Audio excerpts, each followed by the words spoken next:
Slogan সহ্য করতে পারে না, তারা কিভাবে বাংলাদেশের নারীদের মা বোনদের সুরক্ষা করবে এবং তাদের নিরাপত্তা নিশ্চিত করবে? এভাবে বারবার ছাড় দেওয়ার কারণে আজকে আপনারা 14 ব্যাচের আইন বিভাগের একজন নারী শিক্ষার্থীকে আপনারা হেনস্থা করলেন এবং হেনস্থা করে সেই সঙ্গে আপনি পুলিশে ধরাই দিয়েছেন। জগন্নাথ বিশ্ববিদ্যালয়ের প্রতিটা শিক্ষার্থী ব্যালটের মাধ্যমে তাদের বিপরীতে জবাব দিবে।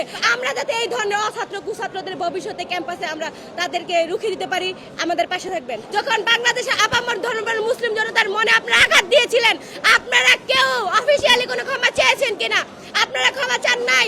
তারপর আপনাদের কিন্তু আমরা এই নির্বাচনে যখন সংগঠিত হচ্ছে, প্রতিটি প্যানেল একসাথে হয়েছি, আমরা নির্বাচনের জন্য একসাথে হয়েছি এবং আপনাদেরও আমরা কিচ্ছু বলি নাই, ছেড়ে দিয়েছি। আজকে আপনারা কি করলেন?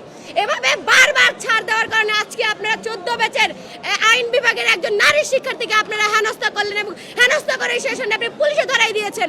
যখন আপনারা বলেছিলেন যে আপনার নারী শিক্ষার্থীদের নিরাপত্তা আপনারা নিশ্চিত করবেন এবং আপনারা এই নারী হেনস্থাকারী, তখন জগন্নাথ বিশ্ববিদ্যালয়ের শিক্ষার্থীদের আমি বলবো যে নারী হেনস্থাকারীদের না বলুন এবং যারা নারী হেনস্থা করে তাদেরকে চিনে রাখুন এবং তাদেরকে ভবিষ্যতে প্রতিহত করতে হবে। যারা নারে তাকবীর আল্লাহু আকবরের মতো স্লোগান সহ্য করতে পারে না, তারা কিভাবে বাংলাদেশের নারীদের মা বোনদের সুরক্ষা করবে এবং তাদের নিরাপত্তা নিশ্চিত করবে? আমি জগন্নাথ বিশ্ববিদ্যালয় সহ বাংলাদেশের প্রত্যেকটি জনগণের কাছে এই আকাঙ্ক্ষা রাখি, আপনারা দেখুন কারা নারীদের হেনস্থা করছে, জগন্নাথ বিশ্ববিদ্যালয়ের যোগসূকে কেন্দ্র করে কারা বিশৃঙ্খলা করতেছে।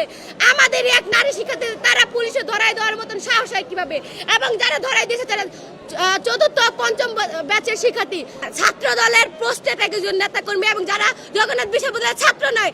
এই যে অছাত্ররা জগন্নাথের নিরাপত্তা নষ্ট করছে, জগন্নাথের যে সুন্দর সবাই একসাথে বসে যে একটা সহানুভূতিশীল অবস্থানে আছে, এই যে তারা এগুলো নষ্ট করছে তাদের চিনে রাখুন। এবং আপনারা জানেন শামসুল আরিফিন যিনি কিনা জগন্নাথ বিশ্ববিদ্যালয়ের ছাত্র দলের সদস্য সচিব, উনি এর আগেও নারী শিক্ষার্থীদের হিজাব নিয়ে কটূক্তি করে কিন্তু সমালোচনার শিকার হয়েছিলেন।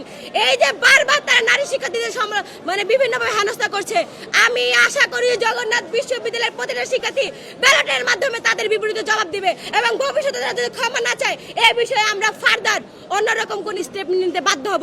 এবং আমরা যাতে এই ধরনের অছাত্র কুছাত্রদের ভবিষ্যতে ক্যাম্পাসে আমরা তাদেরকে